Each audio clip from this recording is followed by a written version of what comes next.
نماز کے ساتھ، وَإِنَّهَا لَكَبِيرَةٌ، بلا شبہ وہ یقیناً بہت بڑی ہے، الا علی الخاشعین، مگر عاجزی کرنے والوں پر، الذین یظنون، وہ لوگ جو یقین رکھتے ہیں، انہم ملاقو ربہم، کہ وہ ملنے والے ہیں اپنے رب سے، وانہم الیہ راجعون، اور یہ کہ وہ اسی کی طرف لوٹنے والے ہیں۔ یا بنی اسرائیل اذکروا نعمتی التی انعمت علیکم وانی فضلتکم علی العالمین، اے بنی اسرائیل یاد کرو میری نعمت، وہ جو میں نے انعام کی تم پر، اور یہ کہ میں نے فضیلت دی تمہیں جہانوں پر۔ واتقوا یوما لا تجزی نفس عن نفس شیئا، اور بچو اس دن سے جب نہیں کام آئے گی کوئی جان کسی جان کے کچھ بھی، ولا يقبل منها شفاعۃ، اور نہ قبول کی جائے گی اس سے کوئی سفارش، ولا يؤخذ منها عدل، اور نہ لیا جائے گا اس سے کوئی فدیہ، ولا هم ينصرون، اور نہ وہ مدد کیے جائیں گے۔ وَإِذْ نَجَّيْنَاكُمْ مِنْ آلِ فِرْعَوْنَ، اور ہم نے تمہیں نجات دی فرعون کی قوم سے، يَسُومُونَكُمْ سُوءَ الْعَذَابِ، وہ دیتے تھے تمہیں برا عذاب، يُذَبِّحُونَ أَبْنَاءَكُمْ وَيَسْتَحْيُونَ نِسَاءَكُمْ، وہ ذبح کرتے تمہارے بیٹوں کو اور زندہ چھوڑتے تمہاری عورتوں کو، وَفِي ذَلِكُمْ بَلَاءٌ، اور اس میں آزمائش تھی، مِن ربکم عظیم، تمہارے رب کی طرف سے بہت بڑی۔ وَإِذْ فَرَقْنَا بِكُمُ الْبَحْرَ فَأَنْجَيْنَاكُمْ وَأَغْرَقْنَا آلَ فِرْعَوْنَ، اور جب ہم نے پھاڑا تمہاری وجہ سمندر کو، پھر ہم نے تمہیں نجات دی اور ہم نے غرق کر دیا فرعون کی قوم کو، وَأَنْتُمْ تَنْظُرُونَ، اور تم دیکھ رہے تھے۔ وَإِذْ وَاعَدْنَا مُوسَىٰ 40 لَيْلَةً، اور جب ہم نے میعاد مقرر کی موسیٰ سے 40 راتوں کی، ثُمَّ اتَّخَذْتُمُ الْعِجْلَ مِن بَعْدِهِ، پھر تم نے پکڑا بچڑے کو معبود اس کے بعد، وَأَنْتُمْ ظَالِمُونَ، حالانکہ اس حال میں کہ تم ظالم تھے۔ ثم عفونا عنکم، پھر معاف کر دیا ہم نے تمہیں، من بعد ذلک، اس کے بعد، لعلکم تشکرون، تاکہ تم شکر کرو۔ وَإِذْ آتَيْنَا مُوسَى الْكِتَابَ، اور جب ہم نے دی موسیٰ کو کتاب، والفرقان، اور حق و باطل کے درمیان فرق کرنے والی چیز، لعلکم تہتدون، تاکہ تم ہدایت پاؤ۔ وَإِذْ قَالَ مُوسَىٰ لِقَوْمِهِ يَا قَوْمِ إِنَّكُمْ ظَلَمْتُمْ أَنفُسَكُمْ بِاتِّخَاذِكُمُ الْعِجْلَ، اور جب موسیٰ نے کہا اپنی قوم سے، میری قوم بے شک تم نے ظلم کیا اپنی جانوں پر اور اپنے پکڑنے کے ساتھ بچڑے کو معبود، فَتُوبُوا إِلَىٰ بَارِئِكُمْ، بس توبہ کرو اپنا پیدا کرنے والے کی طرف، فَاقْتُلُوا أَنفُسَكُمْ ذَلِكُمْ خَيْرٌ لَكُمْ، بس قتل کرو اپنے آپ کو، یہ بہتر ہے تمہارے لیے، عِندَ بَارِئِكُمْ، تمہارے پیدا کرنے والے کے نزدیک، فَتَابَ عَلَيْكُمْ، تو پھر وہ مہربان ہو گیا تم پر، إِنَّهُ هُوَ التَّوَّابُ الرَّحِيمُ، بے شک وہی بہت توبہ قبول کرنے والا، نہایت رحم کرنے والا ہے۔ وَإِذْ قُلْتُمْ يَا مُوسَىٰ، ہاں جی، اب یہ بنی اسرائیل کے واقعات بیان کیے جا رہے ہیں، بنی اسرائیل کو ان کا ماضی یاد دلایا جا رہا ہے۔ جیسا کہ پیچھے بات ہوئی تھی کہ نبی صلی اللہ علیہ وسلم نے کتنے مذاہب کو دعوت دینی تھی، یہودیوں کو، عیسائیوں کو، مشرکین مکہ کو، اور اس کے ساتھ ساتھ پھر مسلمانوں کو بھی اور منافقین کو بھی۔ تو اب مدینہ کے اندر جب رسول اللہ صلی اللہ علیہ وسلم پہنچے تھے تو مدینہ میں 2 قسم کے لوگ تھے زیادہ، نمبر 1 مشرکین اور نمبر 2 یہودی، اور یہودیوں کے 3 بڑے قبائل تھے، بنو قریظہ، بنو نذیر اور بنو قینقاع، یہ 3 بڑے قبائل تھے، اور یہ مدینے کے اوپر چھائے ہوئے تھے۔ مدینے میں ان کی اجارہ داری تھی، ساری تجارت ان کے پاس تھی، معیشت ان کے پاس تھی، ساری صنعت ان کے پاس تھی، اور وہ جو 2 قبیلے تھے مدینہ کے، اوس اور خزرج، ان 2 قبیلوں کو انہوں نے غلام بنایا ہوا تھا، اور ان کو سود پر پیسے دیتے تھے، بیاج پر پیسے دیتے تھے، اور ان کو ان کی ساری فصل جو کھجوروں کی ہوتی تھی اور زراعت وغیرہ، اس سب کو ان سے لے لیتے تھے۔ جیسا کہ آج بھی دنیا میں سودی نظام یہودیوں کے پاس ہے، بڑے بڑے جو بینک ہیں جو ملکوں کو قرض دیتے ہیں وہ سارے یہودیوں کے، وہ بھلے IMF ہو یا ورلڈ بینک ہو یا اس طرح اور دیگر جو بینک ہیں، وہ یہودیوں کے قبضے میں، اور یہودی وہ قرض دیتے ہیں اور ملکوں کا خون چوستے رہتے ہیں، اور ان کی مرضی سے پھر ٹیکس لگتے ہیں، چیزیں مہنگی ہوتی ہیں، جیسا کہ اس وقت ہو رہا ہے۔ تو بہرحال اس وقت یہودی، تو اب یہودیوں کو سمجھانا تھا، تو اب اللہ تعالیٰ نے نبی صلی اللہ علیہ وسلم پر قرآن نازل کیا، اور قرآن کے ذریعے سے یہودیوں کو بتایا جا رہا کہ دیکھو یہ ہے تمہاری تاریخ، تو ہم تمہاری تاریخ سے واقف ہیں۔ اللہ تعالیٰ نبی صلی اللہ علیہ وسلم کو ان کی ساری تاریخ بتائی، اور آپ نے پھر یہ ان کو باتیں بتائی اور سمجھائیں۔ تو اس کا مطلب ایک تو یہ بات ثابت ہوگی کہ وہ اللہ کے پیغمبر ہیں، ان پر وحی آتی ہے، وگرنہ یہ تو نبی امی ہے، وہ تو پڑھے لکھے ہے ہی نہیں، وہ تو کہیں گئے ہی نہیں ہے۔ تو جب وہ کہیں گئے نہیں، کسی سے پڑھا نہیں، تعلیم حاصل نہیں کی، پھر یہ سارا علم ان کے پاس کہاں سے آیا؟ تو یہ اس بات کا ثبوت ہے کہ وہ اللہ کے پیغمبر ہیں، ان کے پاس وحی آتی ہے۔ اور دوسری بات یہ ہے کہ یہودی جو اپنے آپ کو بہت بہتر سمجھتے تھے، پڑھا لکھا سمجھتے تھے، صاحب کتاب سمجھتے تھے، وہ سمجھتے تھے ہم انبیاء کی اولاد ہیں، ہم اللہ کے بڑے پسندیدہ اور چنیدہ ہیں، اور دوسرے لوگوں کو اپنے مقابلہ میں جاہل سمجھتے تھے. تو انہیں بتایا جا رہا ہے کہ اب اگر تم واقعی انبیاء کی اولاد ہو، تمہارے پاس علم ہے، کتاب ہے، تو اس کتاب میں تو لکھا ہوا ہے کہ پیغمبر آئے گا، تو وہ پیغمبر آ چکا ہے اور اس کو تم پہچانتے ہو بالکل ویسے ہی جیسے کوئی بندہ اپنے بیٹوں کو پہچانتا ہے. تو لاؤ پھر اس پیغمبر پر ایمان لے کر آؤ. لیکن اب اگر تم اس پیغمبر پر ایمان نہیں لاتے ہو، اس کا مطلب یہ ہے کہ تم جان بوجھ کر حق سے اعراض کر رہے ہو اور حق کو خلط ملط کر رہے ہو، ملا رہے ہو. تو اس روش سے باز آ جاؤ، یہ ان کو دعوت دی جا رہی. پھر انہوں نے جو ایک گناہ کیا تھا موسیٰ علیہ السلام کے ذریعے سے، اللہ پاک نے جب ان کو فرعون سے نجات دی اور وہ دریا نیل کو پار کر کے آ گئے، تو جب ان کو نجات مل گئی تو چاہیے تو یہ تھا کہ اللہ کی بات کرتے. انہوں نے ایک سامری جادوگر نے ایک بچڑا بنا دیا اور اس بچڑے کو بنا کر کہا یہی تمہارا معبود ہے. اور موسیٰ علیہ السلام گئے تھے طور پہاڑ پر تو کتاب لینے کے لیے، اللہ سے ملاقات کے لیے. تو پھر انہوں نے پیچھے سے یہ کام کر دیا. جب موسیٰ علیہ السلام آئے تو اللہ نے ان کے ذریعے سے حکم دیا چلو اپنے آپ کو قتل کرو، یہی تمہاری توبہ کا طریقہ ہے، اور اگر تم نے قتل نہ کیا تو تمہاری توبہ قبول نہیں ہوگی. تو لہذا پھر انہوں نے ایک دوسرے کو قتل کیا. تو فرمایا وَإِذْ قُلْتُمْ يَا مُوسَىٰ لَن نُؤْمِنَ لَكَ حَتَّىٰ نَرَى اللَّهَ جَهْرَةً، اور اے موسیٰ ہرگز ہم یقین نہیں کریں گے تیرے لیے یہاں تک کہ ہم دیکھ لیں اللہ کو کھلم کھلا. تو پکڑ لیا تمہیں ایک کڑکنے والی بجلی نے، اور اس حال میں کہ تم دیکھ رہے تھے، پھر ہم نے تمہیں زندہ کیا اس موت کے بعد تاکہ تم شکر کرو. وَظَلَّلْنَا عَلَيْكُمُ الْغَمَامَ وَأَنزَلْنَا عَلَيْكُمُ الْمَنَّ وَالسَّلْوَىٰ، اور ہم نے سایہ کیا، یعنی کہ جب فرعون سے نجات مل گئی اور یہ میدان تی میں آ گئے تو وہاں پر اب ظاہری بات ہے بھوک بھی لگنی ہے، پیاس بھی لگنی ہے، کھانا پینا بھی چاہیے، سب کچھ چاہیے.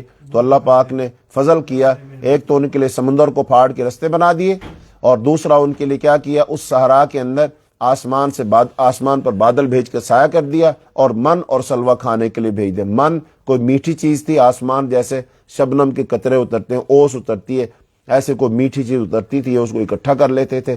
اور سلوہ جو تھا وہ ایک تو یہ پکی پکائی کو نمکین چیز آتی تھی، اور بعد مفسرین نے یہ لکھا ہے کہ وہ پرندے آتے تھے جھنڈ کے جھنڈ، یہ ان کو پکڑتے تھے اور پکا کے کھا لیتے. تو یہ من اور سلوہ اللہ پاک نے عطا کیا. فرمایا کلوا من طیبات ما رزقناکم، اور کھاؤ پاکیزہ چیزوں سے جو ہم نے تمہیں دی ہیں.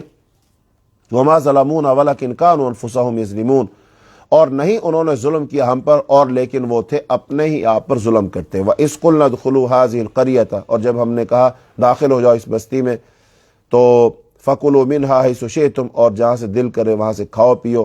کھلا وَادْخُلُوا الْبَابَ سُجَّدًا، اور داخل ہو جاؤ اس میں سجدہ کرتے ہو. وَقُولُوا، اور انہوں نے کہا حِطَّةٌ نَغْفِرْ لَكُمْ خَطَايَاكُمْ، اور سجدہ کرتے ہو اور کہو بخش دے تو ہم بخش دیں گے تمہیں تمہاری خطائیں، اور ہم جلد ہی زیادہ دیں گے نیکی کرنے والوں کو. تو اللہ پاک نے حکم دیا تھا ان کو لو بھائی یہ دروازہ ہے، اس میں داخل ہو جاؤ، اور کیا کہنا، حطتن کہنا. اب یہ چونکہ بگڑی ہوئی قوم تھی تو انہوں نے حطتن کی بجائے کیا کہا، ہنتتن، ہے کہ آگے نون لگا دی، تو اس کا مطلب تھا گندم، یا اللہ ہمیں گندم دے. کہنا تو یہ تھا کہ اللہ ہمیں بخش دے، انہوں نے کہا ہمیں وہ گندم دے. اس کا مطلب جو بات اللہ نے کہی تھی وہ بدل دی. تو اس کا مطلب یہ یہودیوں کی روش ہے، انہوں نے اللہ کے احکامات کو بدلا، نبیوں کی تعلیمات کو بدلا، انہوں نے کتابوں کو بدلا، ان میں تحریف کی. تو یہی ان کی وہ خرابی ہے جس کی وجہ سے اللہ نے ان پر غضب کیا، جس کی وجہ سے ان پر اللہ کی طرف سے عذاب آئے تھے. تو یہی ان کی خرابیاں تھیں، اور یہی بتائی جا رہی ان کو، اور یہی باتیں بتا کر ان کو دعوت دی جا رہی کہ دیکھو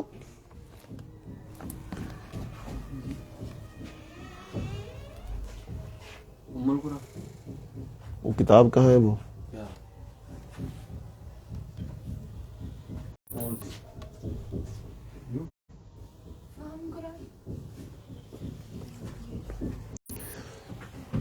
جی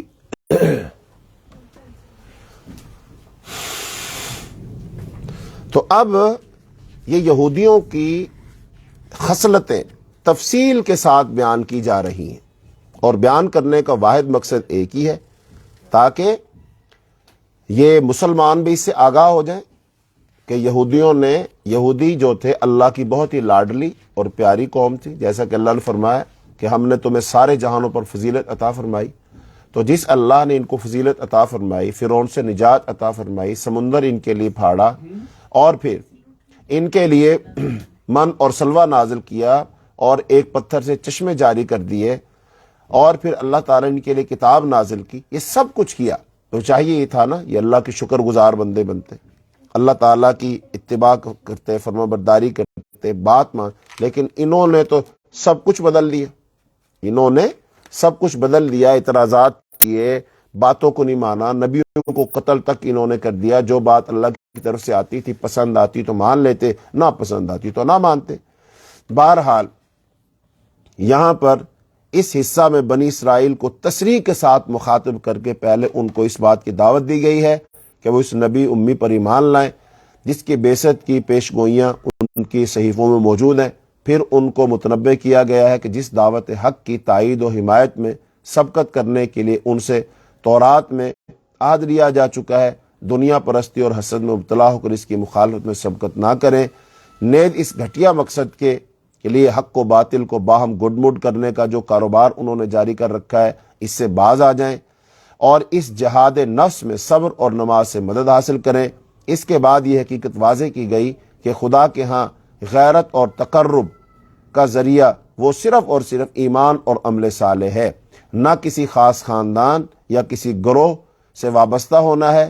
یہود اسی غلط فہمی میں مبتلا تھے، ان کو جو عزت اور عظمت حاصل ہوئی وہ حضرت ابراہیم علیہ السلام اور حضرت یعقوب علیہ السلام کی اولاد میں سے ہونے کی وجہ سے حاصل ہوئی۔ اسی غلط فہمی کے سبب ان کا سارا اعتماد ایمان اور عمل صالح کی بجائے محض اپنی خاندانی اور گروہی نسبت پر رہ گیا، اور یہی غرور، یہی دھوکہ ان کے لیے نبی صلی اللہ علیہ وسلم کی رسالت پر ایمان لانے میں بہت بڑی رکاوٹ بن گیا تھا۔ یہاں ان پر واضح کیا گیا ہے کہ تمام فضل و کرم اللہ تعالیٰ ہی کے ہاتھ میں ہے، جو فضل بھی تم پر ہوا ہے اسی کی طرف سے ہوا ہے، اور جو فضل بھی ہوگا اسی کی طرف سے ہوگا۔ اس نے تم پر فضل بھی بڑے بڑے کیے ہیں، اور تمہاری ناشکریوں پر تم کو سزائیں بھی بار بار دی ہیں۔ اس وجہ سے خاندان اور نسب کی نسبتوں کی بجائے اللہ تعالیٰ کی طرف رجوع کرو، اور ان اوہام میں مبتلا ہو کر حقائق سے منہ نہ موڑو۔ اس کے بعد یہودیوں کی عہد شکنیوں کی پوری داستان اللہ تعالیٰ نے بیان فرمائی ہے کہ انہوں نے کس طرح خدا سے کیے ہوئے عہد و پیمان اور خدا کے دیے ہوئے احکام توڑے ہیں، اور عہد شکنی اور غداری کے لیے کیسی مجرمانہ ذہنی شروع کی ہے، ان کے اندر پرورش پاتی رہی ہے، اور نیز ان کے وہ اوہام اور وہ مشاغل بھی بیان ہوئے ہیں جن میں مبتلا ہو جانے کے سبب سے ان کی نگاہوں میں خدا اور اس کی شریعت اور اس کی کتاب کی کوئی قدر سرے سے باقی نہیں رہ گئی۔ یہاں یہ ساری تفصیل یہود پر یہ واضح کرنے کے لیے بیان کی گئی ہے کہ اگرچہ وہ کتاب الہی کے حامل ہونے کے مدعی ہیں، یعنی ان کو اللہ پاک نے تورات جو ہے ان کو دی ہے، لیکن فی الحقیقت انہوں نے اس کتاب کو بالکل پس پش ڈال دیا ہے۔ اللہ تعالیٰ سے کیے ہوئے تمام عہد و پیمان انہوں نے توڑ ڈالے ہیں۔ اسی وجہ سے ضروری ہے کہ اللہ تعالیٰ ان کو منصب امامت سے معزول کرے اور یہ امانت ان کے حوالے کرے جو اس کے اہل ہوں۔ یعنی اللہ تعالیٰ اب پہلے تو یہودیوں کے پاس تھی نا امامت تھی، تو اب جب انہوں نے اللہ کی اتنی نافرمانی کی ہے، بغاوت کی ہے، سرکشی کی ہے، عہد شکنی کی ہے، کتاب میں اپنی طرف سے من چاہی باتیں داخل کر دی ہیں، اور جس بات کو پسند نہیں کی اس کو نکال دیا ہے، تو لہذا یہ ان کے وہ جرائم ہے جس کی وجہ سے اللہ نے ان سے منصب امامت کو چھین لیا ہے۔ اور اب اللہ تعالیٰ یہ منصب، یہ امامت، لوگوں کی رہنمائی کرنے کا یہ شرف اللہ اب اس قوم کو عطا فرمائیں گے جو اس کے لائق ہے۔ یہ بات سمجھانا مقصود ہے، اور یہاں سے مسلمانوں کو یہ بات سمجھ لینی چاہیے کہ اگر اللہ تعالیٰ یہودیوں سے منصب چھین سکتا ہے، مسلمانوں کو عطا کر سکتا ہے، تو پھر مسلمانوں سے بھی چھین کر اللہ کسی اور قوم کو یہ دے سکتا ہے۔ جیسا کہ اللہ تعالیٰ نے قرآن پاک میں ارشاد فرمایا ہے کہ اگر تم وَيَسْتَبْدِلْ قَوْمًا غَيْرَكُمْ وَلَا تَضُرُّوهُ شَيْئًا، کہ اللہ تعالیٰ تمہیں بدل کر کوئی اور قوم لے آئے گا اور تم اس کو کوئی نقصان نہیں پہنچاؤ گے، تو اللہ بدل سکتا ہے۔ تو بہرحال پھر آیت نمبر 122 سے آیت نمبر 162 میں حضرت ابراہیم علیہ السلام کی جو حیات اور ان کی سیرت اس کو بیان کیا ہے، ان کا جو عقیدہ اور نظریہ بیان کیا۔ اس کی وجہ یہ ہے کہ جو اب مذاہب کی بات ہوئی نا، یہاں پر 3 مذاہب کی بات ہوئی، خاص طور پر مشرکین مکہ، ان کا اپنا عقیدہ اور نظریہ تھا، پھر ایسے ہی جو یہودی تھے ان کا عقیدہ جو نظریہ تھا، ایسے ہی جو نصارہ تھے ان کا عقیدہ نظریہ، اور ان کے ساتھ ساتھ مسلمان، یہ چاروں کے چاروں حضرت ابراہیم علیہ السلام پر جمع ہو جاتے ہیں۔ ابراہیم علیہ السلام کو سارے ہی مانتے ہیں، یہودی بھی مانتے ہیں، نصارہ بھی مانتے ہیں، مسلمان بھی مانتے ہیں، اور مشرکین مکہ بھی کہا کرتے تھے کہ ہم دین ابراہیم پر ہیں۔ تو اس کا مطلب اب ان کو ابراہیم علیہ السلام کی سیرت سنائی جائے، ابراہیم علیہ السلام کا عقیدہ اور نظریہ بتایا جائے، تو تاکہ پھر سارے کے سارے اسی عقیدے اور نظریے کو مان لیں جو ابراہیم علیہ السلام کا ہے۔ چونکہ جو اس کا مطلب یہ ہو سارے کے سارے ابراہیمی ہو گئے نا، مسلمان بھی ابراہیمی ہو گئے، یہودی بھی ابراہیمی ہو گئے، نصارہ بھی ابراہیمی ہو گئے، اور مشرکین مکہ بھی ابراہیمی ہو گئے، چلو بات ختم۔ تو یہ متفقن علیہ شخصیت بن گئی ہے۔ تو آؤ پھر ان کو دیکھ لیں، جو ان کا عقیدہ نظریہ ہم سب وہی اپنا لیتے ہیں، اللہ اللہ خیر صلی اللہ۔ تو اس کے اندر خود بخود آ جائے گا کعبۃ اللہ بھی ابراہیم علیہ السلام نے بنایا، ٹھیک ہے، پھر کعبۃ اللہ کو قبلہ مان لیں۔ نمبر 2، نبی ابراہیم علیہ السلام نے دعا کی تھی ربنا وابعث فیہم رسولا منہم، اللہ اس قوم میں رسول مبعوث فرما۔ اب وہ رسول کون آیا اس قوم میں؟ تو وہ تو رسول اللہ صلی اللہ علیہ وسلم ہی آئے۔ تو لہذا پھر ابراہیم علیہ السلام کی دعا کے مطابق جس اللہ نے جس نبی کو رسول بنا کر بھیجا، آؤ سب کے سب اس کو مان لیں، یہودی بھی مان لیں، عیسائی بھی مان لیں، مشرکین مکہ بھی مان لیں، اللہ اللہ خیر صلی اللہ، یہ بات بھی ٹھیک ہے۔ تو آیت نمبر 122 سے آیت نمبر 162 میں ابراہیم علیہ السلام کی سرگزشت جو ہے وہ سنائی گئی ہے۔ تو اس باب میں حضرت ابراہیم علیہ السلام کی حیات طیبہ کا وہ حصہ بیان ہوا ہے جو خانہ کعبہ کی تعمیر، نیز ایک امت مسلمہ کے قیام اور نبی صلی اللہ علیہ وسلم کی بعثت کے دعا سے تعلق رکھتا ہے۔ اس میں پہلے یہ بات واضح کی گئی ہے کہ حضرت ابراہیم علیہ السلام اور ان کی ذریت کا دین اسلام تھا، نہ کہ یہودیت اور نہ نصرانیت۔ یعنی ابراہیم علیہ السلام کا دین کیا تھا؟ دین اسلام تھا۔ تو آؤ پھر دین اسلام کو مان لو، یہودی نہیں رہے گا، نصرانی نہیں رہے گا، بلکہ وہ مسلم بن جائے گا، اور مشرکین مکہ نہیں رہیں گے، مسلم بن جائیں گے۔ آ جاؤ، ابراہیم علیہ السلام کو مانتے ہو تو ان کے عقیدے اور نظریے کو بھی مانو۔ پھر اسی اسلام کی دعوت کے لیے اللہ تعالیٰ نے ایک امت وسط پیدا کی جس کا قبلہ دعائے ابراہیمی کے بموجب مسجد حرام ہے، نہ کہ بیت المقدس۔ بیت المقدس کی طرف نماز پڑھنا محض عارضی معاملہ تھا، چنانچہ اس کا قبلہ بدل دیا گیا۔ اس کے بعد ایک لطیف اشارہ بھی ہے کہ یہ قبلہ چونکہ ابھی مشرکین کے قبضے میں ہے، اسی وجہ سے اس کو حاصل کرنے کے لیے اہل ایمان کو جان و مال کی قربانیاں بھی دینی پڑیں گی، اور اس جہاد میں کامیابی اللہ تعالیٰ کی مدد سے حاصل ہوگی، اور اللہ تعالیٰ کی مدد صبر اور نماز کے ذریعے سے حاصل ہوگی۔ یعنی وَاسْتَعِینُوا بِالصَّبْرِ وَالصَّلَاةِ، مدد مانگو اللہ سے، کیسے؟ نماز کے ساتھ اور صبر کے ساتھ۔ اس کا مطلب ایک تو قبلہ تبدیل ہوگا۔ پہلا قبلہ کون سا تھا؟ وہ قبلہ تھا بیت المقدس کی طرف نبی صلی اللہ علیہ وسلم منہ کر کے نماز پڑھتے رہے مدینہ میں جا کر 16 یا 17 مہینے۔ تو پھر اس کا مطلب نبی صلی اللہ علیہ وسلم چاہتے تھے کہ بھی ہمارا قبلہ کون سا ہو جائے؟ ہمارا قبلہ ہو جائے خانہ کعبہ۔ تو اللہ تعالیٰ نے نبی صلی اللہ علیہ وسلم کی اس چاہت کو پورا کیا اور قبلہ تبدیل کر دیا۔ اب قبلہ تبدیل ہونے کے ساتھ ساتھ ہر چیز تبدیل ہو رہی، امامت تبدیل ہو رہی ہے، امام تبدیل ہو رہا ہے، قیادت تبدیل ہو رہی ہے۔ اس سے پہلے جو امامت اور امام تھے، جو قیادت کر رہے تھے، وہ یہودی تھے، لیکن اب اللہ تعالیٰ نے امام بدل دیا، قیادت بدل دی، قبلہ بدل دیا، اور اللہ پاک نے اس قیادت کا اور امامت کا تاج کس کو پہنایا؟ حضرت محمد صلی اللہ علیہ وسلم کو پہنایا۔ اور پھر وہ یہ جو تاج ہے یہ امت مسلمہ کے پاس ہے۔ اب امت مسلمہ کو چاہیے کہ وہ اس کی لاج رکھے۔ آج کا مسلمان بھی اس کو چاہیے کہ وہ نبی صلی اللہ علیہ وسلم کی اس منصب کو سمجھے اور اس کی لاج رکھے، اور نبی صلی اللہ علیہ وسلم کی بتائی ہوئی تعلیمات کو اپنائے اور دنیا کی قیادت اور سیادت کرے۔ جیسے اس وقت لوگ گمراہی پر تھے، آج بھی لوگ گمراہی پر ہیں، آج بھی شرک اور کفر میں مبتلا ہیں، انسانوں کو غلام بنا ہوا ہے۔ تو لہذا نبی صلی اللہ علیہ وسلم نے بھی یہ کام کیا تھا کہ انسانوں کو انسانوں کی غلامی سے چھڑا کر اللہ پاک کی بندگی میں دے دیا تھا۔ تو لہذا آج امت مسلمہ کے افراد کی یہی ذمہ داری ہے، یہی کام ہم نے کرنا ہے۔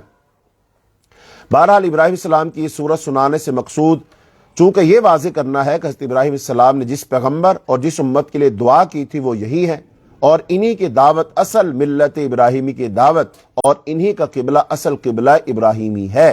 اس وجہ سے اس میں خانہ کعبہ اور وہ خانہ کعبہ اور مروہ وغیرہ سے متعلق یہود کی وہ تمام تحریفات بھی بے نقاب ہو گئی جو انہوں نے اپنے صحیفوں میں اس خیال سے کی تھی کہ خانہ کعبہ اور مروہ کی قربان گاہ کے ساتھ حضرت ابراہیم علیہ السلام سے تعلق کی ہر شہادت ریکارڈ سے حذف کر دیں. یعنی جیسے یہودیوں کتابوں میں نبی صلی اللہ علیہ وسلم کا ذکر تھا، انہوں نے اس کو مٹایا.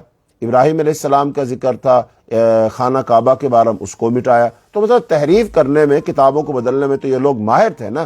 یہی ان کا ایک بہت بڑا جرم ہے جس کی وجہ سے ان کو اللہ پاک نے سزا دی. اب تحویل قبلہ، جہاں سے دوسرا پارہ شروع ہوتا ہے، وہاں سے تحویل قبلہ کا مسئلہ ہے کہ اللہ تعالیٰ نے قبلہ پھیر دیا. اب سوال پیدا ہوتا ہے، پہلے قبلہ کون سا تھا؟ بیت المقدس فلسطین میں ہے، مسجد اقصی. اور ہمارے بیشتر مسلمانوں کو ہی معلوم نہیں ہوتا کہ ہمارا مسجد فلسطین سے تعلق کیا ہے. میں نے ایک دن اپنے اسٹوڈنٹ سے پوچھا کالج میں کہ بتاؤ بھی فلسطین کے بارے میں تم کیا جانتے ہو، اس سے ہمارا کیا تعلق ہے؟ تو آپ یقین جانیے 60-70 کی تعداد تھی، اس میں سے چند ایک نے شاید کہا کہ بھی وہ ایک مسلمان ملک ہے. اچھا مسلمان ملک ہے اور اس کی خصوصیت کیا ہے؟ انہوں نے کہا جی بس اس کے علاوہ تو ہمیں نہیں پتا. تو اس کا مطلب مسلمانوں کو یہی نہیں معلوم کہ فلسطین سے ہمارا تعلق کیا ہے. فلسطین کی سرزمین سے ہمارا تعلق یہ ہے کہ وہ ہمارا قبلہ اول ہے. اس کی طرف نبی صلی اللہ علیہ وسلم نے 17 مہینے یا 16 مہینے منہ کر کے نماز پڑھی ہے مدینہ منورہ میں جا کر. اور پھر جب اللہ پاک نے آپ کو معراج کروایا تو مسجد حرام سے اللہ پاک آپ کو مسجد اقصی لے گئے. سبحان الذی اسری بعبدہ لیلا من المسجد الحرام الی المسجد الاقصی الذی بارکنا حولہ. تو اللہ پاک وہاں لے گیا، وہاں نبیوں کی امامت کروائی اور پھر وہاں سے آپ آسمانوں کی طرف گئے. تو مسجد اقصی کی ہمارے لیے بہت اہمیت ہے. سارے کا سارا یورپ فلسطین پر قبضہ اس نے کر لیا تھا، اور جب یہ فتح ہو گئی تھی تو رضی اللہ تو ان کے دور میں، پھر اس کے بعد عیسائیوں نے قبضہ کر لیا. پھر صلاح الدین ایوبی نے جنگ کی اور سارا یورپ کو شکست دے کر دوبارہ فلسطین کو آزاد کروایا تھا. لیکن بدقسمتی شومی قسمت کے مسلمانوں نے جہاد کرنا چھوڑ دیا، جس کی وجہ سے پھر دوبارہ وہاں پر امریکہ جیسے بدماش ملکوں نے وہاں پھر فلسطین میں یہودیوں کا اسرائیل ملک بنا کر پھر فلسطین کو تباہ و برباد کر دیا. اور آج مسلمان چیخ چلا رہے. تو بہرحال تحویل قبلہ، تو نبی کریم صلی اللہ علیہ وسلم ہجرت کے بعد 16 یا 17 مہینے تک بیت المقدس کی طرف رخ کر کے نماز پڑھتے رہے. قرآن مجید کے بیان سے صاف معلوم ہے کہ نبی کریم صلی اللہ علیہ وسلم تحویل قبلہ کا حکم آنے سے پہلے اس کے منتظر تھے، کیونکہ تبدیلی امامت کے ساتھ تبدیلی قبلہ فطری تقاضا تھا. بنی اسرائیل کی امامت کا دور ختم ہو چکا تھا، اب امت مسلمہ کا دور شروع ہو چکا ہے، لہذا اس کی تکمیل تحویل قبلہ ہی سے ہو سکتی. اللہ تعالیٰ نے قرآن پاک میں اس کا تذکرہ کیا ہے. فرمایا جہاں سے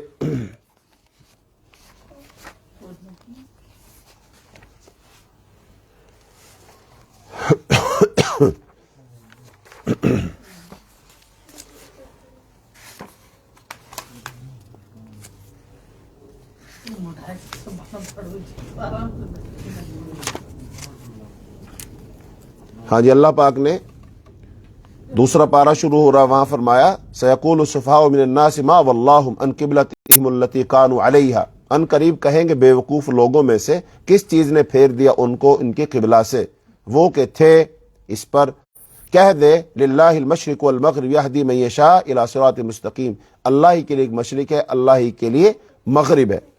تو اللہ نے آگے فرمایا قد نرا تقلب وجہک فی السماء، یقین ہم دیکھتے ہیں بار بار پھرنا تیرے چہرے کا آسمان کی طرف. فلنولینک قبلۃ ترضاھا، تو یقیناً ہم ضرور پھیر دیں گے تجھے اس قبلے کی طرف کہ تو پسند کرتا اسے. فول وجہک شطر المسجد الحرام، سو پھیر لے اپنا چہرہ مسجد حرام کی طرف. وحیث ما کنتم، اور جہاں کہیں بھی ہو تم سو پھیر لو اپنے چہرے اس کی طرف.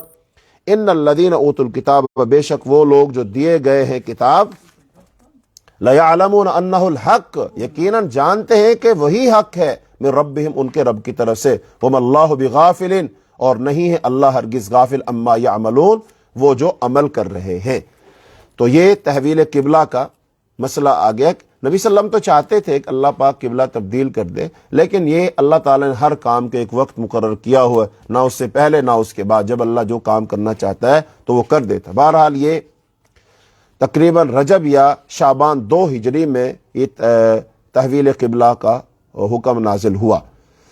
تو ابن سعد کی روایت ہے کہ نبی کریم صلی اللہ علیہ وسلم بشر بن برا بن معرور یہاں دعوت پر گئے ہوئے تھے، وہاں ظہر کا وقت آ گیا، آپ لوگوں کو نماز پڑھا رہے تھے، 2 رکعتیں ہو چکی تھی، تیسری رکعت میں یہ آیت نازل ہوئی، آپ صلی اللہ علیہ وسلم اور آپ کے تمام مقتدی بیت المقدس سے کعبہ کی طرف پھر گئے۔